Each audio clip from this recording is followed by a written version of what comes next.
A dar inicio a la siguiente conferencia plenaria de parte de la División de Física Médica. Les doy la bienvenida a todos esta tarde tengo el privilegio de presentar a la doctora Ana Leonor Rivera López, que nos va a presentar la conferencia plenaria de esta tarde. Les voy a hablar un poquitito de la doctora. Bien, la doctora Ana Leonor Rivera es nacida en la Ciudad de México, es investigadora titular B de tiempo completo en el Instituto de Ciencias Nucleares de la Universidad Nacional Autónoma de México. Es miembro del Sistema Nacional de Investigadores Nivel 2. Obtuvo el grado de doctora en Ciencias Física en la UNAM en 1996 y el de Maestría de Estudios Espaciales en 1992. Obtuvo su licenciatura en Física en 1991 por la UNAM. Es especialista en Física de la Vida, Sistemas Complejos y en el análisis de señales físicas de sistemas lineales y no lineales. En la UNAM fue coordinadora académica del Centro de Ciencias de la Complejidad. Fue responsable de la elaboración del plan de estudios de la licenciatura en Tecnología de la UNAM y fungió como su primera coordinadora académica en el campus Juriquilla. Ha dirigido tesis de licenciatura en Tecnología, Física y en los posgrados en Física, Medicina y Ciencias de la Tierra. También ha sido responsable de las estancias de 7 investigadores postdoctorales. Tiene 122 publicaciones arbitradas, ha escrito 2 programas de cómputo especializados y cuenta con 12 derechos de autor registrados por el INDAUTOR. Sus publicaciones han recibido más de 1.500 citas con un índice H de 22. Fue miembro asociado del International Center of Theoretical Physics en Trieste, Italia. Como estudiante de posgrado recibió la medalla Gabino Barreda otorgada por la UNAM al mejor promedio. En 2018 obtuvo el reconocimiento Sor Juana Inés de la Cruz por la UNAM. Es miembro de la Sociedad Mexicana de Física, de la Unión Geofísica Mexicana, de la Red Nacional de Envejecimiento y de la Red Nacional de Física Médica. Y esta tarde nos va a presentar, la conferencia que tenemos ya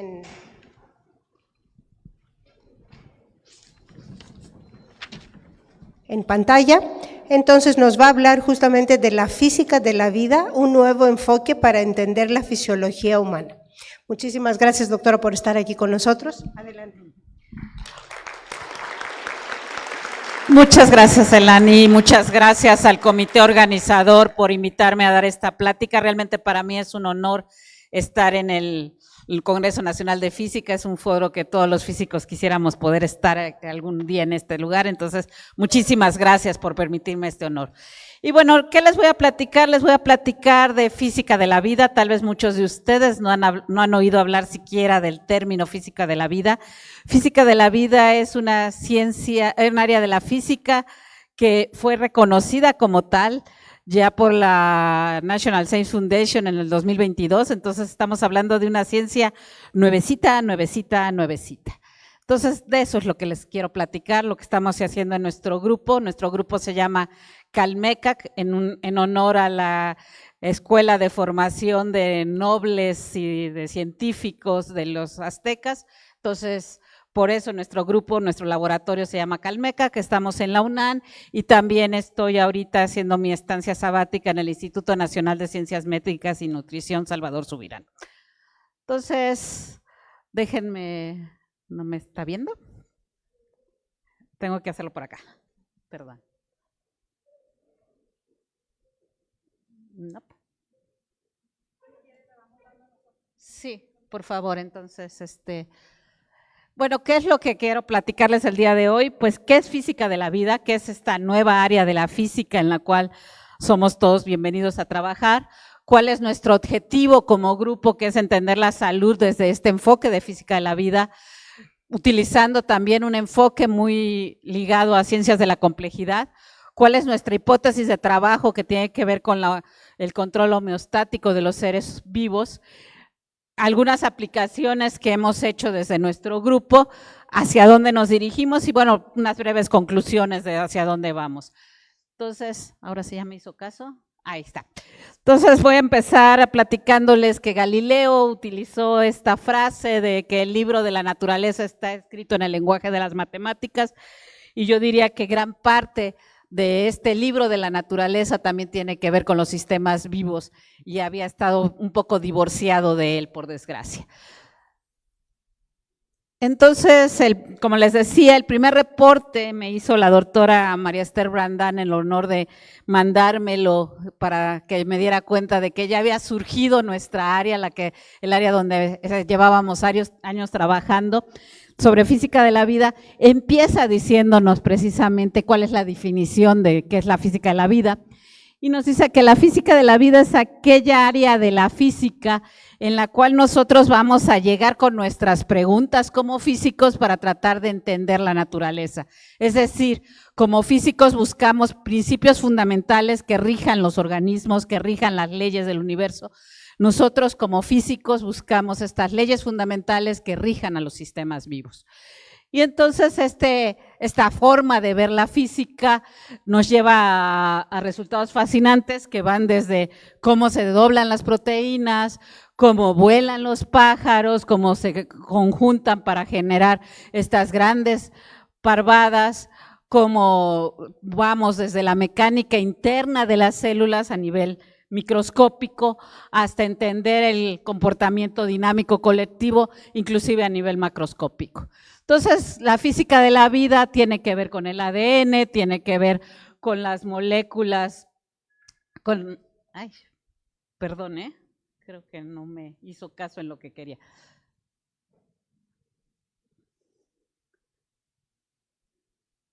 Entonces, les decía que la física de la vida tiene que ver desde el ADN, a cómo se están generando, las células blancas están destrozando a un virus que está entrando en el organismo, a las imágenes de nuestro cerebro, a la transferencia de información en las neuronas, o bien algunas de las cosas que hacemos aquí en el grupo de Calmecac. Esta es una imagen tomada de distintas derivaciones electrocardiográficas, pusimos electrodos en diferentes regiones del electrocardiograma, y entonces estas son las señales de cómo está pulsando nuestro corazoncito. Entonces lo que buscamos es entender, ahora ya la física de la vida ya ha sido reconocida como esta nueva rama de la física. Esto no ocurrió al azar, en realidad tenemos muchos años empujando para que fuera reconocida como tal, y lo que está haciendo es que en lugar de generar un nuevo campo de la nada, está redibujando y redefiniendo ciertas líneas que ya se estaban manejando. En particular, quisiera señalarles que pues los sistemas complejos ya estudiaban gran parte de lo que son los temas de física de la vida, la física médica, que se enfoca primordialmente a entender mecanismos que nos permitan estudiar, por ejemplo, radiaciones, la física nuclear, cómo podemos nosotros curar cáncer con radiación. La medicina, en la cual ya nos ha permitido entender cómo funcionan diferentes virus, como el coronavirus que por desgracia nos pegó tan fuerte hace unos cuantos años. La biología de sistemas, que lo que busca es generar redes, por ejemplo, redes genéticas para entender los mecanismos transcripcionales del organismo, y la biofísica, que desde hace mucho tiempo se ha dedicado desde la parte de la biología a entender los procesos fundamentales que rigen las leyes físicas y cómo se aplican a los organismos vivos. Entonces, todas estas ramas en realidad dieron origen a esta área en la que les voy a platicar el día de hoy, en la cual nosotros trabajamos. Entonces, ¿cuáles son las preguntas que nos hacemos? O sea, como físicos, ¿qué es lo que queremos entender? Bueno, queremos entender cuáles son las leyes fundamentales que rigen la vida, queremos entender cuáles son los problemas físicos que los organismos vivos se enfrentan, por ejemplo, cómo transforman energía de una forma a otra, cómo sensan lo que pasa en el medio ambiente, como ustedes me pueden estar escuchando o viendo, qué mecanismos están pasando desde que mi imagen llega a sus ojos, establece en la retina, y de ahí es pasada al cerebro. ¿Qué está pasando en todos estos mecanismos? cómo también moverme, o sea, el hecho de que yo me estoy moviendo, qué leyes estoy utilizando, cumplo, no cumplo. Por supuesto, todos los seres vivos cumplimos las leyes de la física, no podemos no hacerlo, cómo lo hacemos. También las interacciones que hay entre la dinámica, ustedes me van a decir, bueno, todas las leyes de la vida van a ser mecánica clásica, ¿no? Bueno, grandes partes de la mecánica cuántica están involucradas en los organismos vivos, en particular, por ejemplo, en la fotosíntesis se ha demostrado que es hay un juego entre los mecanismos de dinámica clásica y cuántica que nos permiten realizar la fotosíntesis, pero también todas las interacciones en nuestro cuerpo está formado por el plasma sanguíneo, que efectivamente sí es un plasma, en el sentido estricto de que es un fluido con diferentes iones que se están moviendo en el organismo. Entonces estamos viendo fenómenos que tienen que ver con mecánica cuántica, con física de plasmas, etcétera. También queremos entender cómo se rompen simetrías o cómo esta ruptura de las simetrías en el mundo animal tiene efectos en cómo vamos a nosotros a interactuar con el exterior y cómo lo hacemos. Entonces, cómo procesamos, cómo representamos la información que nos llega, porque toda esta información que nos llega del mundo exterior es la que nos mantiene vivos, porque tenemos que responder a las interacciones que tenemos con el exterior. Cómo estas funciones macroscópicas de la vida emergen a partir de la interacción de sus múltiples componentes microscópicos. Aquí estamos viendo un cardiomiocito, cómo interactúa con todos los cardiomiocitos que están en el tejido cardíaco para generar el latido. Entonces, esta también es parte de las preguntas fundamentales que tenemos y cómo los sistemas vivos navegan en estos espacios de parámetros, en este espacio que nosotros queremos entender. Entonces, nuestro objetivo de trabajo es precisamente entender la salud desde la perspectiva de esta nueva ciencia de física de la vida. Y bueno, pues lo primero que me van a preguntar es, ¿qué es salud? Bueno, la definición de la Organización Mundial de la Salud es que es este estado de completo bienestar físico, mental y social, y no solamente la ausencia de afecciones o enfermedades. Hay muchos médicos que no les gusta esta definición porque es una definición demasiado compleja. Es una definición que nos dice que vamos a hacer el yo y mis circunstancias, como decía Ortega y Gasset. O sea, nosotros somos un ser que no nada más dependemos de todos los mecanismos internos que me mantienen vivo, sino de cómo estos mecanismos vivos internos se relacionan con el exterior y estas relaciones con el exterior cómo me afectan para las respuestas que yo tengo y que me mantienen en un estado de salud. Entonces, nuestro objetivo, como les decía, es entender la salud humana desde este punto de vista. Y entonces lo que nosotros consideramos es que normalmente los seres vivos, los médicos lo han estudiado desde hace siglos, se encuentran en estados de homeostasis, de estados de regulación normal en que nosotros podemos pensar en que estamos en ciertas regiones de estabilidad, pero podemos llegar a pasar a estados alostáticos, estados compensatorios que tratan de regular todas las enfermedades que se nos están presentando. Por ejemplo, una persona sana que puede comer su Coca-Cola y no le pasa nada, puede llegar después de cierto número de años a tener prediabetes, es decir, niveles alterados de glucosa en su sangre que no les permitan regularse. Entonces van a aparecer mecanismos compensatorios y bueno, finalmente estos mecanismos compensatorios no van a poder compensar toda la situación del sistema y entonces vamos a llegar a enfermedades, a la desregulación. Si estamos en este estado, estamos en un estado que es no reversible y la alostasis son mecanismos que podemos nosotros revertir y regresar a salud. Entonces, como tal, pues nos interesa muchísimo poder encontrar biomarcadores, encontrar señales que nos digan que estamos pasando en un estado de alostasis. Entonces, por ejemplo, son las señales que obtenemos de un relojito como el que tienen aquí y estamos viendo que en estos días esta persona tuvo un estado alterado. Entonces, nosotros precisamente queremos poder predecir cuando están en estos estados para decirle ve al médico para que te atiendan de cualquier problema que tengas de salud. Entonces, ¿cuál es nuestro enfoque? Nuestro enfoque tiene que ver con este contraste entre reduccionismo y complejidad. El reduccionismo ha sido un enfoque que se ha usado en medicina durante muchos siglos y que ha sido muy eficiente. Y nosotros cuando tenemos un problema cardíaco, pues vamos al cardiólogo, si nosotros tenemos un problema gástrico, vamos al gastroenterólogo, etcétera, etcétera. Tenemos muchas áreas en las cuales nosotros consultamos cualquier problema de salud, pero nosotros en realidad pensamos que el ser vivo no es este organismo en que cada uno de nuestros sistemas están desconectados entre sí, sino todo está conectado con todo, entonces estamos en un sistema complejo, la realidad es compleja. ¿Qué quiero decir con complejo? No quiero decir que es algo difícil, sino más bien lo que quiero decir es un sistema en el que todo está entrelazado, intrincado, imbrincado, todo está unido con todo. Y esta complejidad la podemos entender como porque los sistemas complejos tienen muchísimas componentes que están entrelazadas todas entre sí, que generan un comportamiento colectivo en el sistema, presentan correlaciones no lineales, además de correlaciones lineales, van a surgir comportamientos emergentes que yo no puedo entender a partir de sumar las partes y de la acción que tenga cada una de estas partes. Hay autoorganización en el sistema, invariancia de escala, no solo en el tiempo, no solo tenemos fractalidad en el espacio, sino también en el tiempo, y estos sistemas se van a adaptar a los cambios del entorno para procesar información y mantenernos vivos. Entonces, los seres vivos somos sistemas jerárquicos, sistemas complejos, con estructuras a todos los niveles que nosotros nos podamos encontrar. Y precisamente este es el enfoque de física de la vida que nosotros utilizamos para estudiar los sistemas. ¿Cuál es nuestra hipótesis de trabajo?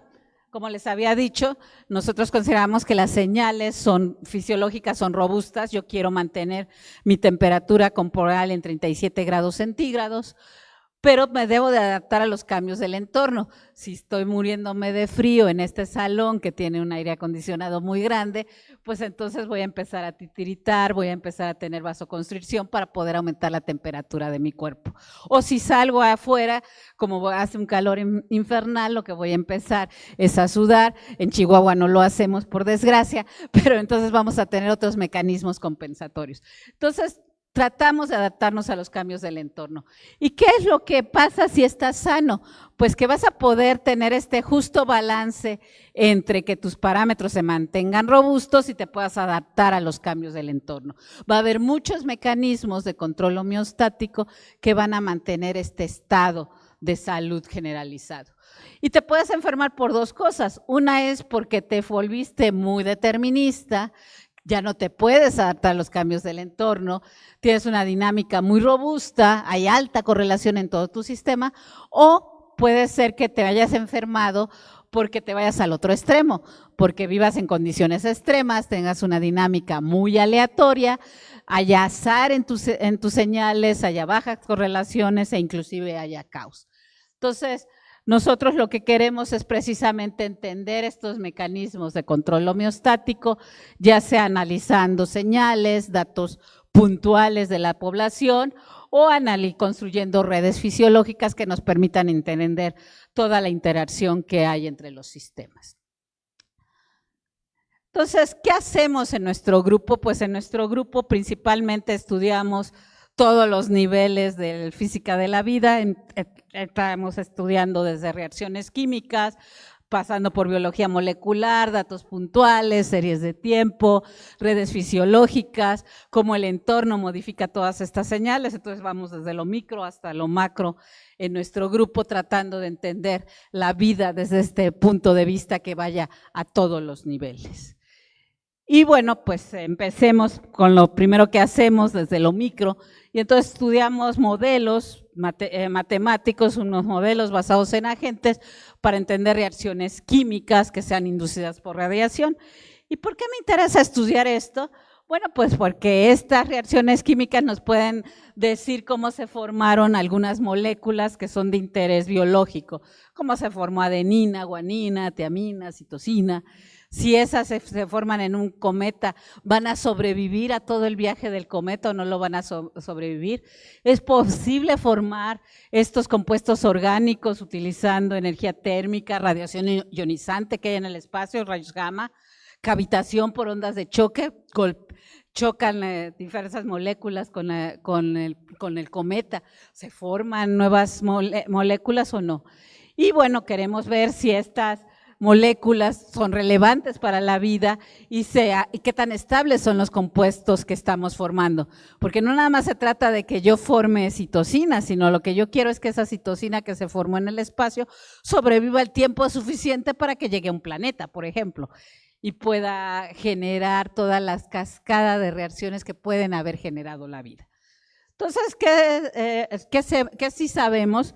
Que se han encontrado compuestos orgánicos en el polvo cósmico, en las nebulosas de Orión, en meteoritos, en cometas, y lo que queremos es entender cómo es posible que si yo tengo esos compuestos orgánicos que estoy observando en un cometa, sobrevivan a temperaturas que van desde 10 hasta 2000 Kelvin, presiones que van de nanopascales a terapascales y que la radiación puedan sobrevivir a radiaciones de kiloelectronvolts a teraelectronvolts. O sea, los cambios que sufre el cometa a lo largo de su trayectoria son de todos estos niveles. Entonces, queremos poder modelar eso. Entonces, ¿cómo podemos resolver un problema que tiene tantas escalas involucradas y que no puedo yo hacer en mi laboratorio directamente?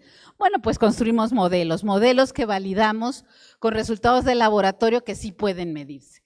Entonces, nosotros tenemos un modelo teórico que simulamos en la computadora y generamos y comparamos con los datos experimentales para ver si casan o no casan, y ahora ya con este modelo podemos construir nuevas condiciones.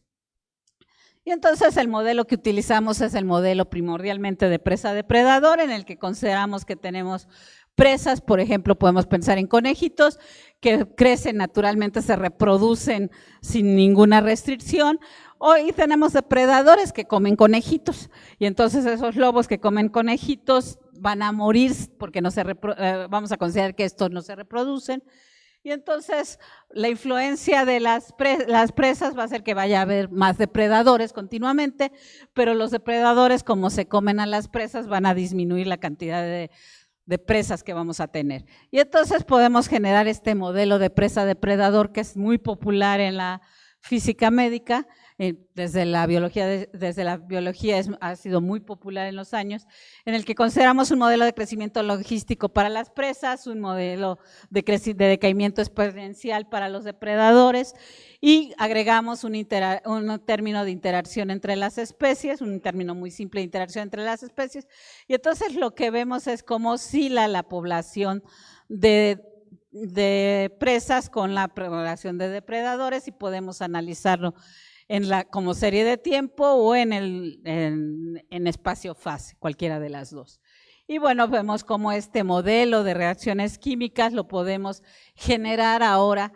Si ustedes se fijan en la ecuación que estamos pintando aquí, tenemos un término que tiene que ver con energía externa, tenemos un término que tiene que ver con las fuentes de las sustancias, de los reactivos químicos. Este término de fuente los podemos pensar como nuestros conejitos, y tenemos sumideros, tenemos nuestros depredadores, tenemos nuestros lobeznos. Y entonces lo que estamos viendo es que esta ecuación es totalmente análoga a la del modelo de presa-depredador, y entonces podemos nosotros hacer modelos de reacciones químicas inducidas por radiación utilizando precisamente estas ecuaciones, y lo que hacemos es un modelo basado en agentes, en lo que podemos considerar la interacción entre dos sustancias, nos genera una nueva sustancia con las ecuaciones que les mostré hace un momento. Y lo hemos aplicado a diversas sustancias. El más común es una solución de fierro que se oxida, que se conoce como modelo de Fricke, que es el tradicional para probar casi todos los modelos que se utilizan en la literatura. Estas son las ecuaciones que me llevan a este modelo de dosímetro de Fricke. Y bueno, partimos de un estado inicial en el cual hay muy pocas partículas, y el estado de equilibrio final está rodeada de todas las partículas que se formaron en el sistema y que además se mantienen estables en este sistema. Y entonces nosotros podemos comparar estos resultados con los resultados experimentales. Aquí cada puntito que ven con sus barritas corresponde a un dato experimental, y la línea es el modelo teórico que nosotros, no es un ajuste por mínimos cuadrados, es el modelo de presa-depredador que les mostré hace un segundo, y bueno, lo que ven es que el ajuste es muy bueno. Y bueno, también jugamos no nada más con esa temperatura ambiente, sino que también los congelamos a nitrógeno líquido y los congelamos a a 198 Kelvin, a 298 Kelvin y a 77 Kelvin. Y con esas tres también nuestro ajuste es bastante bueno. En temperatura ambiente nuestro ajuste… ok. Nuestro ajuste no es tan bueno en una cierta región. Al principio nuestro ajuste no es muy bueno en temperatura ambiente, pero en general es bastante bueno. Y también lo aplicamos para ahora utilizarlo no para eso, sino citosina. Bueno, no me interesa fierro porque eso lo han hecho 1 millón de personas, entonces lo que queríamos nosotros era aplicarlo para moléculas de interés biológico, una de ellas es la citosina, y entonces lo que hicimos fue directamente tomar los datos del laboratorio y compararlas con el modelo que nosotros construimos, que resolvimos por el método que les acabo de enseñar. Y bueno, lo que estamos viendo es que nuestro ajuste es bastante bueno a la concentración de citosina utilizando este modelo basado en agentes. Nuevamente, las estrellitas son los resultados de mi modelo y los puntos blancos con las barritas de error son los resultados experimentales. Y bueno, que ahora que ya sabemos, podemos no nada más seguir una molécula, podemos ahora no nada más seguir la citosina, sino también podemos seguir cómo se comporta el uracil. Y bueno, ver qué pasa si ahora lo que hacemos es cambiar los parámetros iniciales. Entonces, también hemos utilizado para ácido sursúnico y no funciona tan bien, pero bueno, nuestro modelo es simple, robusto, puede usarse para distintos tipos de radiaciones. Y bueno, ahora vamos a la parte de dinámica fisiológica. Hemos hecho también modelos para entender cuáles eran los parámetros importantes de las sustancias, y entonces lo que tenemos es que utilizamos un modelo de Ising como referencia para analizar las series de tiempo. Cuando vemos una serie de tiempo, lo que medimos son los momentos estadísticos y queremos ver si podíamos detectar la transición de fase justo con los momentos estadísticos. Y efectivamente lo que vemos es que esta región es la región de transición de fases, esta región es la región de criticalidad en el modelo de Ising, y lo que vemos es que podemos distinguirla con los momentos estadísticos: promedio, desviación estándar, sesgo y kurtosis. Entonces, una forma de que nosotros podemos validar si podemos tener series de tiempo que estamos o no estamos en una región que pudiera ser de criticalidad. También aquí lo que hicimos fue un análisis espectral de las señales, entonces lo que estamos calculando es la pendiente de esta recta, y lo que vemos es que esta pendiente se vuelve mínima justo en el punto crítico, y entonces podemos comparar con nuestros modelos. Entonces lo hemos aplicado en fisiología molecular. Aquí lo que estamos viendo es las neuronas de hipocampo de una rata. También hacemos modelitos, no nada más con humanos, sino también con animalitos.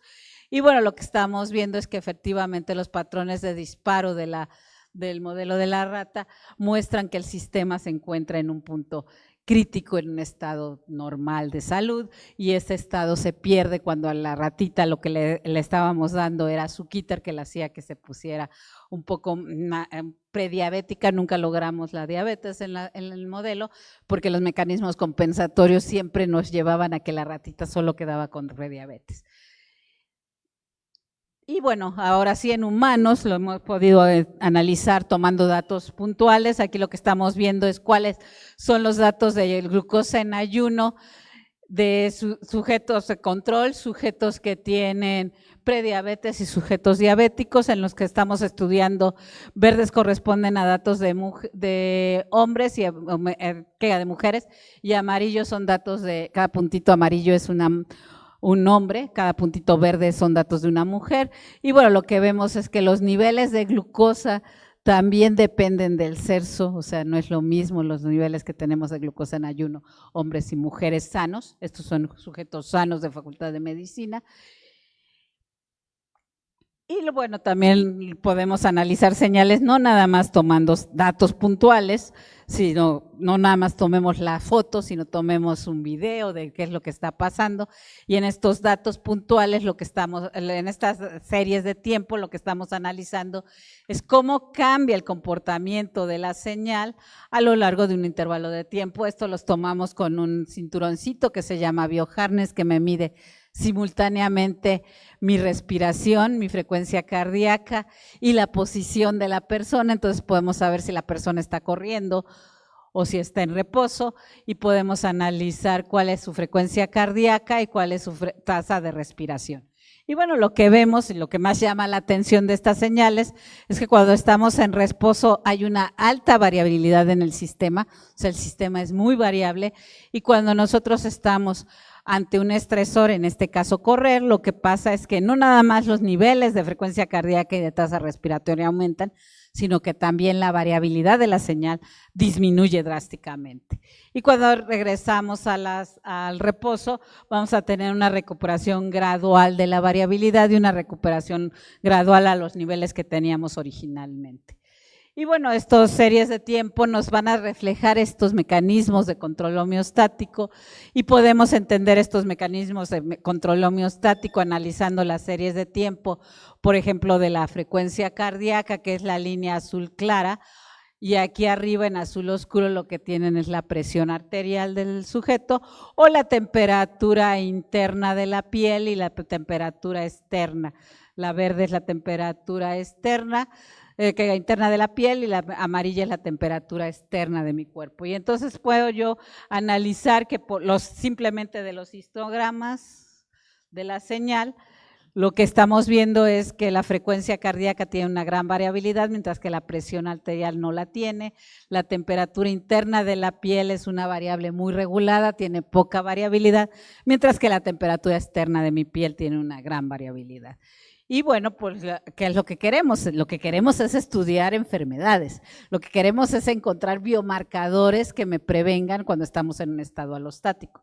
Y entonces podemos nosotros comparar qué le pasa a sujetos de control contra sujetos que tienen diabetes reciente. Y entonces aquí lo que están viendo es en la línea continua la frecuencia cardíaca, la tasa entre pulsos cardíacos, y la línea punteada es la presión arterial sistólica de un sujeto de control típico contra un sujeto que tiene diabetes mellitus de Ciencias Médicas y Nutrición Salvador Subirán. Son sujetos que están muy controlados, que toman medicamentos, que si yo veo su glucosa en ayuno no me daría cuenta de que tienen diabetes, pero estos sujetos ya tienen más de 10 años de diabéticos y sin embargo, aunque están controlados en su glucosa, en sus triglicéridos, en su colesterol, lo que estamos viendo es que su señal cardíaca no está controlada. O sea, lo que estamos viendo es que ahora se intercambiaron los roles. La que tiene una gran variabilidad es la presión arterial sistólica, la línea punteada, y la que perdió variabilidad, la que se rigidizó, es la frecuencia cardíaca. Entonces, el control homeostático se vio invertido en estos sujetos diabéticos. Y bueno, podemos analizar estos cambios ante diversos retos que pongamos a los sujetos. En la primera línea lo que tenemos son los histogramas de las señales, en la segunda línea diagramas de Poincaré y en la tercera línea el análisis espectral de las señales.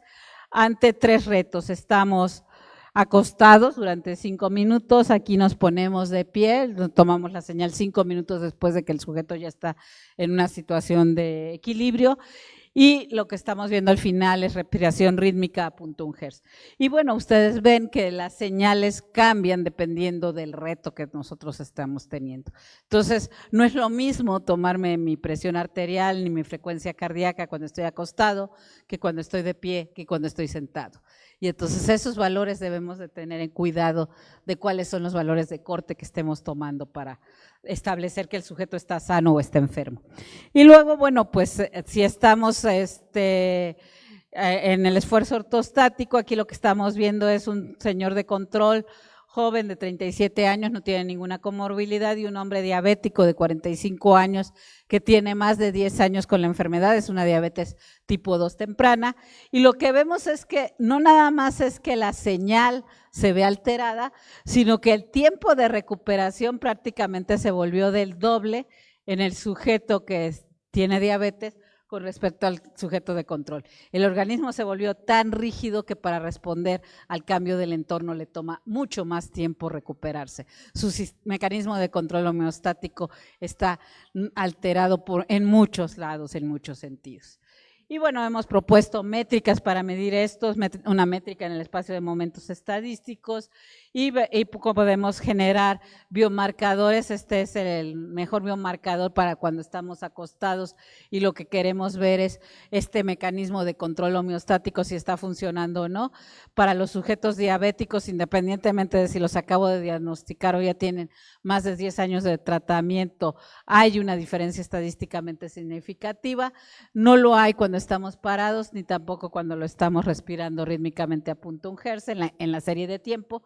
Pero cuando respiramos rítmicamente a 0.1 Hz, lo interesante es que si ustedes ven el pulso de presión medido por un aparato que se llama Finapres, que es un dedal que ponemos y que está midiendo nuestro pulso de presión en el dedito, lo que vemos es que al respirar rítmicamente a 0.1 Hz, también el pulso respiratorio se vuelve periódico y periódico a 0.1 Hz. Entonces, si estamos sanos, nuestra presión arterial sistólica también está oscilando a 0.1 Hz, nuestra frecuencia cardíaca también está oscilando a 0.1 Hz y tenemos un pico muy bonito.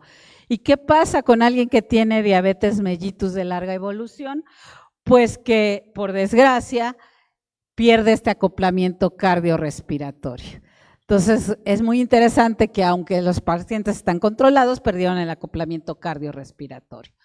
Hemos estudiado también insomnio, cómo se cambia el ciclo circadiano en función de la edad. Al envejecer nos vuelve organismos mucho más rígidos.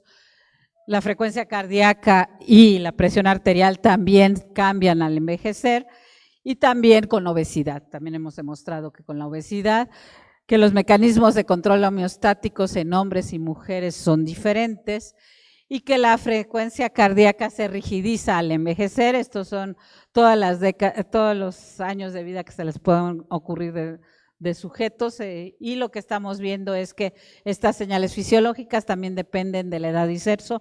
Aquí lo que hicimos es, lo que hizo el Fisionet, una base de datos pública, es poner a los pacientes a ver la película de fantasía de Walt Disney. Son pacientes fisiológicamente sanos y bueno, lo que estamos viendo es, en verde son datos de una mujer, en amarillo son datos de hombres, y cada puntito es eso. Las líneas que están viendo es el promedio y la desviación estándar de los datos, y bueno, lo que vemos es que efectivamente cuando somos jóvenes hay una gran diferencia entre el corazón de hombres y de mujeres. El corazón de hombres es más variable que el de las mujeres, desde el principio siempre lo hemos sabido, pero cuando envejecemos todos somos igualitos, o sea, hombres y mujeres no podemos distinguir nuestro corazón. Pero sin embargo, eso tiene que ver con la variabilidad de la señal y con los valores promedio. Pero si lo que yo mido es la entropía de la señal, que tiene que ver mucho con la energía que yo estoy gastando en el sistema, no veo ninguna diferencia cuando somos jóvenes.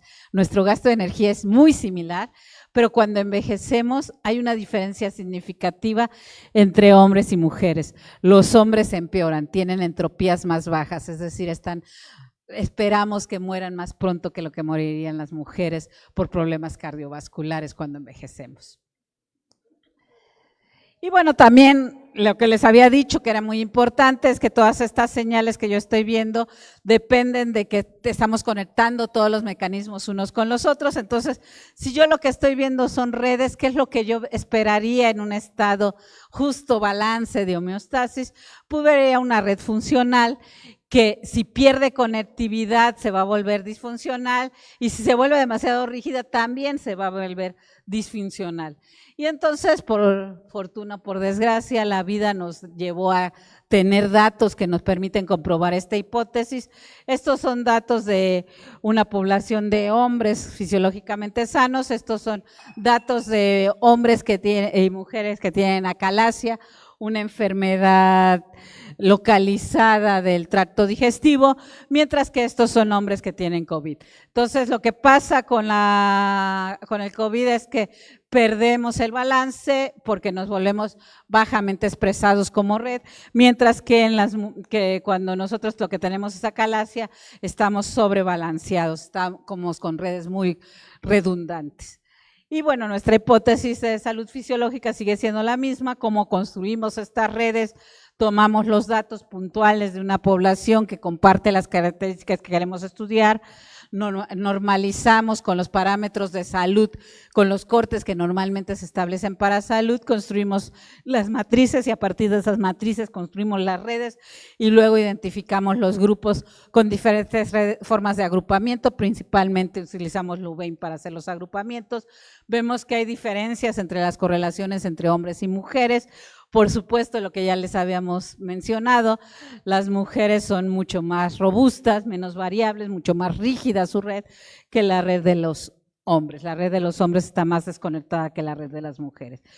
Pero topológicamente lo que vemos es que a pesar de que hay diferencias en el tamaño de en la forma de la red, el número de conexiones, en los grupos que se forman, la eficiencia de ambos sistemas es la misma.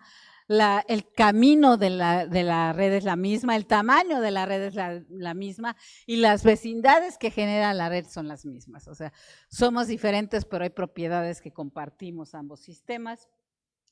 Hay diferencias entre hombres y mujeres sanos, que es lo que les estaba mencionando, y por supuesto, como hay estas diferencias y la red de los hombres es menos rígida que la de las mujeres, si yo rompo caminos en la red de los hombres, van a enfermar más gravemente que lo que van a enfermar las mujeres. Y al revés, si lo que yo hago es que tengo una enfermedad localizada, la enfermedad localizada se va a propagar a todo el cuerpo en el caso de las mujeres, mientras que en el de los hombres va a seguir siendo una enfermedad localizada. También si me someto a un tratamiento clínico, los hombres van a responder más rápidamente porque son un organismo más adaptable que las mujeres.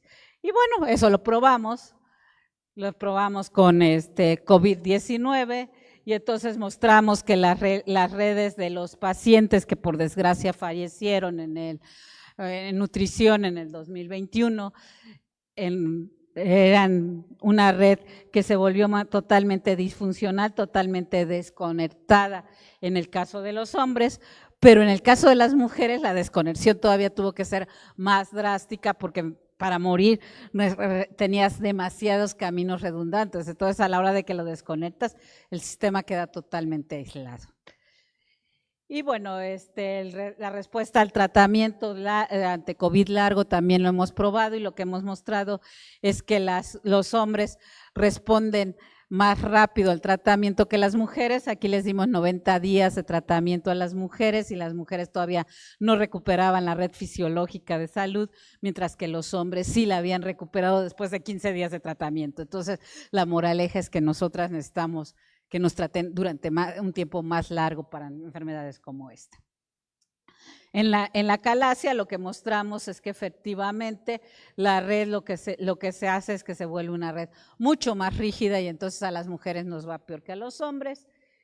Y bueno, finalmente hemos visto también cómo los aspectos sociales, como el estilo de vida va a cambiar mi respuesta ante enfermedades, cómo la educación va a influir en los trastornos metabólicos y va a haber cosas que yo puedo cambiar,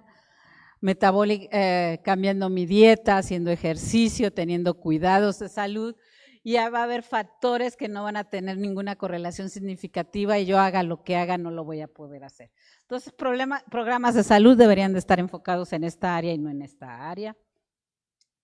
La dieta va a cambiar nuestro metabolismo porque va a cambiar nuestra microbiota y lo que va a hacer, por ejemplo, que consumamos alimentos bioactivos, va a hacer que vamos a incrementar la diversidad de nuestra microbiota, vamos a disminuir el peso corporal, vamos a disminuir las alteraciones en hígado y cerebro y vamos a tener mejor tolerancia a la glucosa. Estudiamos también los jóvenes en situación de calle que les había dicho que se iban al otro extremo de la señal. Y bueno, pues estudiamos también cómo nos afecta la contaminación ambiental un poco a la salud. Tratamos primero mostrar que las concentraciones de ozono en la Ciudad de México no dependían en gran medida de la temporada del año, pero hay un ciclo anual de concentración de ozono que no depende de si tenemos programas de contingencia o no contingencia, sino que más bien tienen que ver con el entorno y con la contaminación del lugar. Lo estudiamos un poco a detalle y luego vimos cómo estas pueden influir a nuestra salud. ¿Hacia dónde vamos? Vamos a seguir analizando la dinámica cardíaca, Vamos a estudiar diversas enfermedades con estas herramientas que les hemos estado mostrando. Queremos hacer medicina personalizada, queremos buscar biomarcadores de salud que podamos tener de manera asequible y fácil, por ejemplo, a través de relojes inteligentes, a través de monitores continuos de glucosa que nos ponemos aquí una vez cada 15 días y podemos saber cuál es nuestro estado de glucosa al estar consumiendo ciertos alimentos. Y bueno, tenemos diversos equipos con los cuales estamos haciendo mediciones, construyendo redes, analizando las señales de hombres y de mujeres. Los parámetros que normalmente registramos tienen que ver con el electrocardiograma, respiración, oximetría, artigrafía, temperatura corporal, pletismografía, presión arterial, electrocardiograma, actividad electrodérmica de la piel. También analizamos señales de electroencefalografía y hemos estudiado estas señales no nada más en salud y enfermedad, sino también estudiando cómo se ven modificadas estas señales cuando vemos una película, cómo cambian entre hombres y mujeres, no nada más las señales cerebrales, sino también estas señales gástricas de presión arterial y de ritmo cardíaco, cuando oímos un cuento y seguimos estudiando diversas enfermedades. A manera de conclusión, pues lo que consideramos es que la vida es compleja, estudiamos la salud con un modelo de física de la vida y buscamos hacer una medicina personalizada. Nada de esto hubiera sido posible sin el dinerito que nos da la UNAM y el CONACYT, los colaboradores, mis investigadores postdoctorales, mis estudiantes de pre y posgrado, en especial Vania Martínez, que está aquí con nosotros y que me ayudó en toda esta presentación que ustedes están viendo, colaboradores que trabajan en la UNAM, trabajamos con diversos institutos externos a la UNAM, primordialmente estamos trabajando con el Instituto Nacional de Ciencias Médicas y Nutrición, y bueno, agradezco mucho su atención.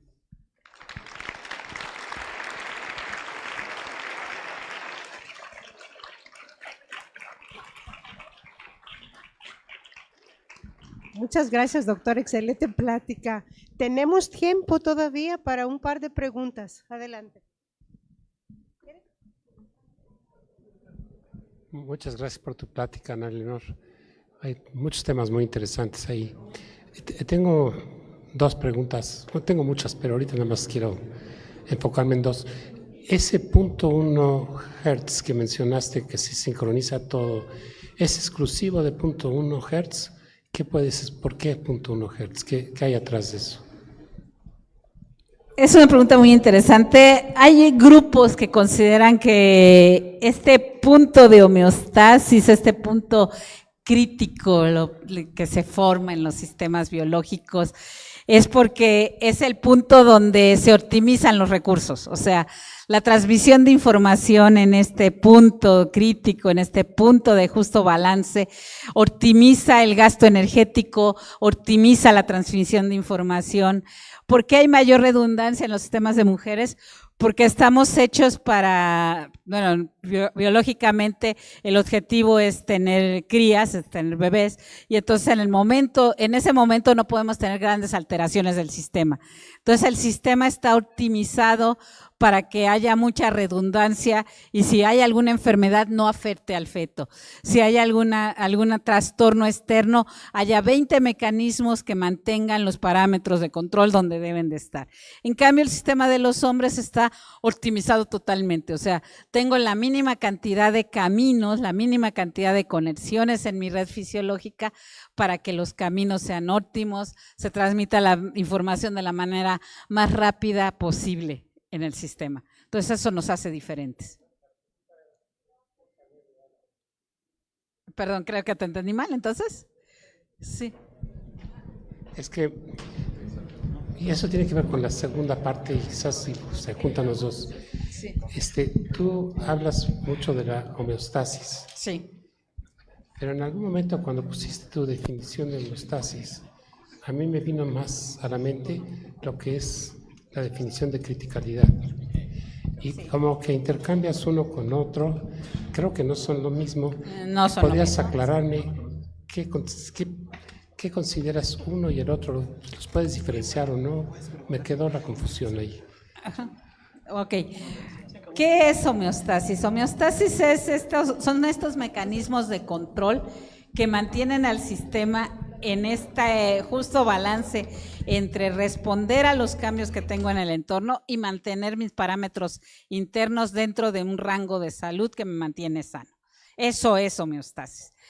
¿Qué es criticalidad? Criticalidad es este punto que mostré muy rápido en los diagramas de Ising, en el que yo lo que tengo es un balance entre las señales en el cual en este punto puedo transmitir información de manera óptima. Este punto es un punto de transición de fase de segundo orden que cumple todas las características normales de transición de fase, o sea, es una transición de fase entre estados. Y hay una gran correlación entre que se ha visto que el cerebro cumple con este punto de criticalidad en el sentido tradicional de sistemas complejos, pero que además se encuentra en un estado homeostático. Entonces, en cierto sentido, algunos cometemos el error, pero estoy de acuerdo, de tratar los dos como ser uno el hermano del otro, no son sinónimos, pero tienen mucha correlación en los dos conceptos. Acá, hola. ¿Qué tipo de investigación han hecho relacionada a las neurociencias? Bueno, hemos estado estudiando, ahorita les mostré algunas de las imágenes de cuando estamos viendo una película con biocinema, cómo responde nuestro cerebro. Hemos analizado Sueño en otro idioma, Fantasía, algunas películas de Guillermo del Toro, y entonces ve cómo responde nuestro cerebro ante el estímulo de estar viendo el cine, estar viendo una película, no nada más un estímulo visual o auditivo, sino es todo el conjunto, y cómo estas señales se correlacionan con las señales de nuestro cuerpo. También hemos estado estudiando sueño, las diferentes fases del sueño, cómo se ven alteradas y también cómo cambian las señales de del electroencefalograma ante algunas enfermedades como demencia o Alzheimer, que también tenemos para publicación próxima. Buenas noches. Gracias por la charla, doctora. Muy variada, muy bien estructurada. Bueno, yo quería preguntar, nos menciona que este tipo de marcadores aleostáticos, si me pareció escuchar bien, sí, varían, por ejemplo, entre si la persona es un hombre o es una mujer, si, por ejemplo, en la medición está sentado o acostado. Sí. Y con la edad, mi pregunta va relacionada a qué tanto pueden variar este tipo de marcadores con la región en la que se realiza el estudio. Por ejemplo, un estudio que se haga en gente de aquí, de Chihuahua, qué tanto le podría servir a las personas, por ejemplo, si lo utilizan en Oaxaca, y si hay algún tipo de institución que se encargue de hacer como bases de datos, como más generales o estudios amplios, para este tipo de cosas, porque por ejemplo sirven para, bueno, estaba viendo un estudio de redes neuronales aplicadas a electrocardiogramas para el análisis de arritmias, pero son centros de Estados Unidos y no sé qué tan aplicables son a la gente de México. Muchas gracias por la pregunta. Sí, efectivamente, la altitud cambia muchísimo nuestra respuesta cardiovascular, nuestra respuesta respiratoria. Cualquiera que ha ido a la Ciudad de México y luego ha venido aquí a Chihuahua y luego se ha ido al nivel del mar va a ver que hay cambios fisiológicos muy notorios en las señales. Hay una tendencia general, o sea, hay un rango de parámetros y dentro de ese rango de parámetros están las respuestas que te estoy mencionando, pero sí efectivamente dependen de la altitud. Parte de lo que queremos hacer en nuestro grupo, de nuestro trabajo futuro, es ver cómo estos parámetros son diferentes si los tomo en Chihuahua, si los tomo en Veracruz, si los tomo en Tabasco, si los tomo en la Ciudad de México. Porque también cambian mucho, por cuestiones de tiempo ya no pude platicarles de que cambia mucho nuestra respuesta fisiológica al estar en la Ciudad de México por la contaminación ambiental. Entonces, en los meses de máxima contaminación tenemos una respuesta inmune exacerbada y esa respuesta inmune exacerbada cambia nuestra respuesta cardiovascular. Entonces, hay un proyecto del Instituto Nacional de Ciencias Médicas y nutrición que se llama Salud Latam, que lo que busca es precisamente establecer todos los parámetros cardiometabólicos. Se llama, si lo buscan en la red, se llama Salud Cardiomet Latam, por Latinoamérica.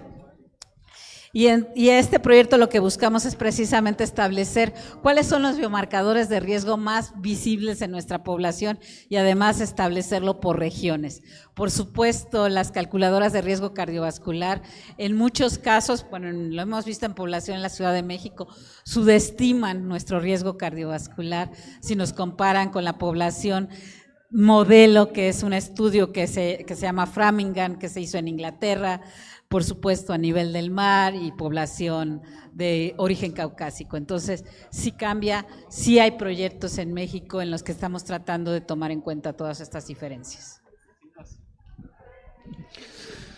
Buenas noches, muchas gracias por la charla, muy ilustrativa. Mi pregunta va en el sentido de cuando interactúa con colegas médicos, ¿cómo toman ellos esta información? Porque pues como físicos más o menos vamos siguiendo el hilo, sistemas complejos, pero los médicos que están muy acostumbrados a tratar con el promedio, que todos los pacientes son iguales en cierto rango, ¿cómo toman esto y usted cómo ve que de verdad se pueda realizar esto de la medicina personalizada? Gracias. Okay.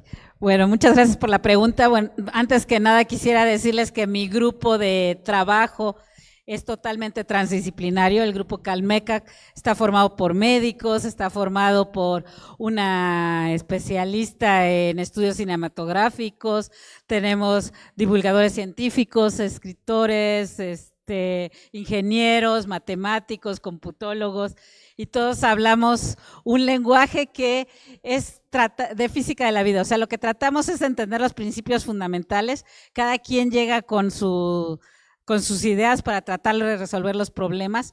Los datos nos los están pasando muy felizmente todos los médicos de nutrición, porque en realidad se han dado cuenta de que no han podido con los problemas. O sea, por ejemplo, estaban haciendo ejercicio y estaban haciendo pruebas de ejercicio y mostraban que las personas obesas que vivían en la Ciudad de México y que eran viejas, tenían una mejor eficiencia cardiovascular que las personas jóvenes utilizando las calculadoras europeas. Y entonces te llegaban y te decían, es que esto está mal, necesitamos generar nuestras propias calculadoras. Entonces yo te diría que hay una gran parte de la comunidad médica que ya se ha dado cuenta de que es necesario dar este paso. Y bueno, la ciencia de este milenio es transdisciplina, o sea, tenemos que empezar a colaborar entre todos los grupos. ¿Qué es lo que hace que nuestro grupo funcione? Que cada quien llega con su formación, con sus ideas y hace la pregunta correcta, hace la pregunta de un niño de primaria de yo no entiendo lo que me estás diciendo, tienes que explicármelo para que yo lo entienda. O sea, yo a los médicos les pregunto que me expliquen cómo funciona el sistema cardíaco y luego yo lo entiendo y digo, pues no es más que lo están viendo como un ciclo de Carnot y no es tan correcto hacer la aproximación de un ciclo de Carnot. Pero esta interacción entre todos los grupos es lo que hace que sea posible hacer la transdisciplina. Y ya vemos varios grupos en el mundo que estamos haciendo esto.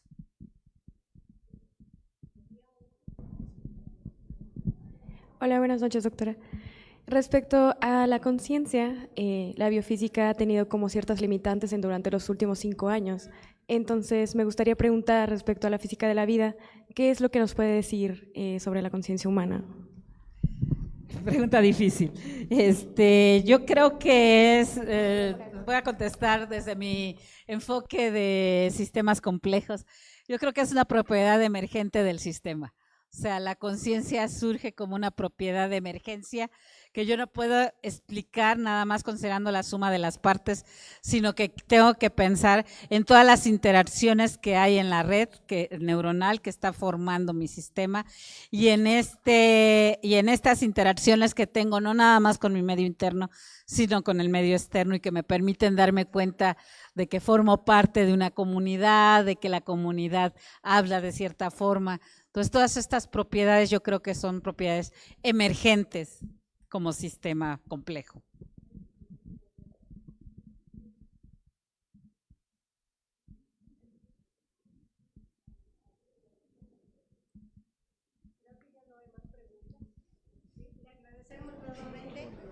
Agradecemos nuevamente a la doctora Ana Leonor Rivera. Muchísimas gracias.